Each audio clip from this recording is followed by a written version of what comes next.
What's up, everybody? Josh Armijo here. Hope everybody's doing good and well and stuff. I got an album review to do for you, and I'm going to be talking to you about the new album from the band Gnawer, entitled Cannibal Crematorium. This is released on Pulverised Records. Now, if you're not too familiar with this band, they are based out of both Florida and Sweden, and the best way to describe the sound of this band would be a very horror movie-themed, cannibalistic, traditional style of death metal.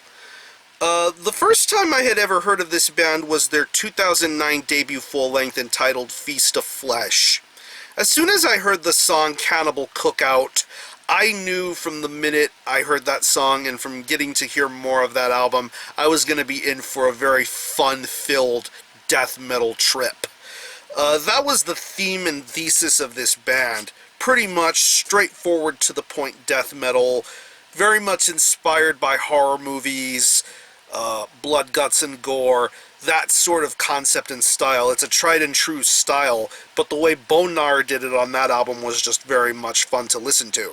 Not to mention the credentials of this band and who's involved with it.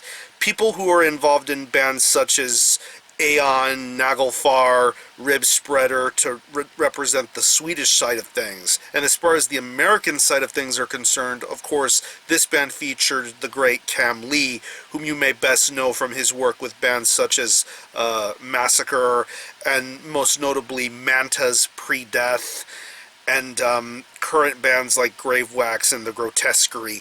Some really awesome credentials this band had. But as has been the case for a project with differing band members, of course, they have their own respective lives and respective band projects to work on, so there's been a pretty lengthy time gap between this debut album and now. So now, all this time later, Gnawer have returned, and we have their sophomoric effort entitled Cannibal Crematorium. It's 11 tracks, and it clocks in at around 40 minutes in length. And pretty much, if you were accustomed to how things worked on the first album, Feast of Flesh, you pretty much know what you're going to be in for with Cannibal Crematorium. Of course, the main thing to point out about this record is the fact that there is no Raga Johansson on this record, if I'm not mistaken. The other guitar player who was involved in the first record is doing both the guitar and bass work here, so that's really the only notable thing that's really changed. Other than that, this is pretty much business as usual, but I don't think they really needed to change much at all, honestly. They have an if it ain't broke, don't fix it sort of mentality, and I think that this works just fine and dandy for a band like Gnawer, and they know how to create some very entertaining and well worthwhile traditional death metal. The music stands out far and away more than anything on this release, and I honestly think it sounds a lot better than it did before on Feast of Flesh. The guitar riffs, the bass tones, it all just sounds so fluid and so very well played here. I mean, on tracks like Modern Day Cannibal, Horror in the House of Human Remains, to even later tracks like Chrome Skull and Untold Story, Human Pork Bun. Just the guitar riffs on there just sound so good. I love the way these riffs sound. It has that classic Swedish death metal sort of mentality, a very good tone, a very good emphasis on leads and riffs. It's very well played here, and the bass guitar tone sounds very good too. A very nice, well-structured bottom end to this sort of release. When it comes to the drumming, I think the drumming also sounds better this time around.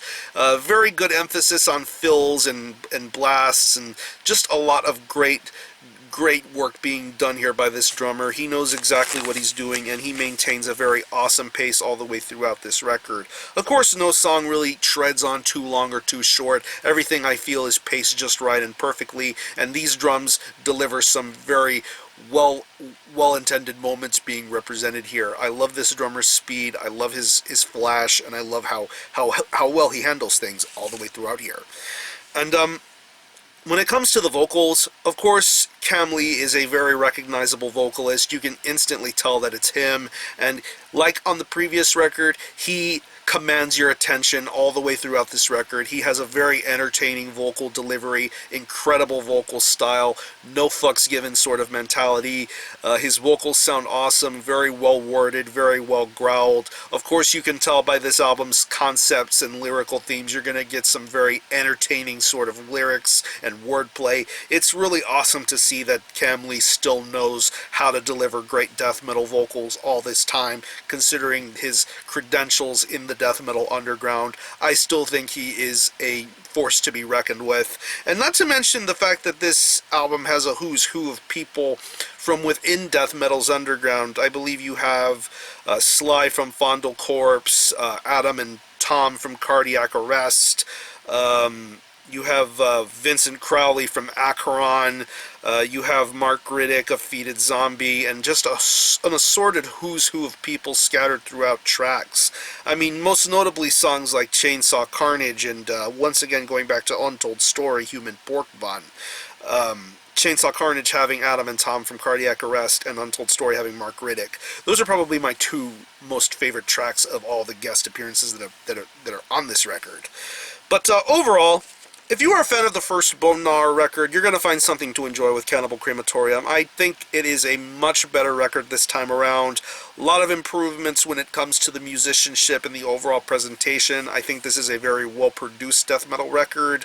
The presentation, just a pretty much no-nonsense, straightforward attack on the senses. And Bone Gnawer know how to deliver some very fun death metal, to say the least bit. So, if I had to pick any favorite tracks, I would definitely have to say Chainsaw Carnage, Horrors in the House of Human Remains, Chrome Skull, Below a Murder of Carrion Crows, and Untold Story, Human Pork Bun. So, I'm going to leave you some links in the description box as to how you can get a hold of this album and listen to it. I will link you to the Pulverised Records Bandcamp page where you can stream this album in its entirety, hear it for yourself, and be your own judge as to whether you think it's worthy of being purchased or not. You can buy it digitally, and it is also available on a jewel case CD format. You can buy it through the Bandcamp, or you can buy it through their personal web store, and I'm pretty sure there are physical copies in the US. I believe you can contact the band for more details, or whatever works best for you. So, again, the album is Cannibal Crematorium by Bone Gnawer. This is released on Pulverized Records. Definitely check this out. And for the score, I'm going to give this a very strong 8 out of 10. Very solid, workmanlike death metal from well-credentialed people within the death metal underground. So support Bone Gnawer. I'm going to conclude this review. Thanks all for watching. Thanks for checking out my channel. And until the next time, Armijo out.